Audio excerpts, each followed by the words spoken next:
Sulle nuove regole sul super bonus intervengono gli architetti agrigentini che sono pronti a scendere in piazza. Questo quanto affermato dal presidente dell'Ordine degli Architetti di Agrigento, Rino Lamendola, che afferma come le continue modifiche alle norme che regolano gli incentivi del super bonus e le regole sempre più stringenti sulle asseverazioni alimentano confusione e incertezza,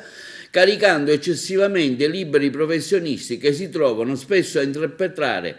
norme e regolamenti edilizi poco chiari, con il rischio di sbagliare in buona fede e di pagare salato il conto delle mele marce che con le frodi già accertate dalle forze dell'ordine rischiano di compromettere un percorso virtuoso per riqualificare il nostro patrimonio edilizio e per rilanciare l'economia di un settore, quello delle costruzioni. In questo contesto normativo, continua il presidente degli architetti agrigentini Rino Lamendola, le assicurazioni tendono a rifiutare la stipula di polizze, peraltro obbligatorie, in favore dei liberi professionisti impegnati nel super bonus e individuati come un anello debole della catena produttiva. Tutto ciò, unitamente alla riduzione dei passaggi del credito, rischia quindi di bloccare un processo virtuoso che nel corso del 2021 ha notevolmente incrementato il PIL, prodotto interno lordo, dello Stato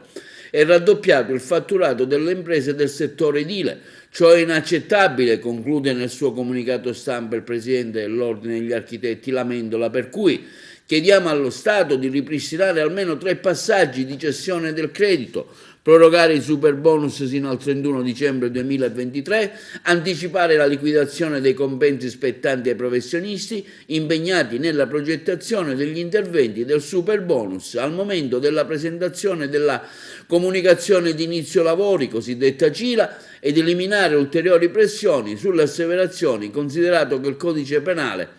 persegue già in modo chiaro i responsabili di falsi, frodi e truffe. Basta applicarlo punendo in modo esemplare e puntuale, conclude Rino Lamendola, chi viola la legge, riservando maggiore rispetto ai tanti liberi professionisti seri e onesti impegnati nella riqualificazione del nostro patrimonio edilizio.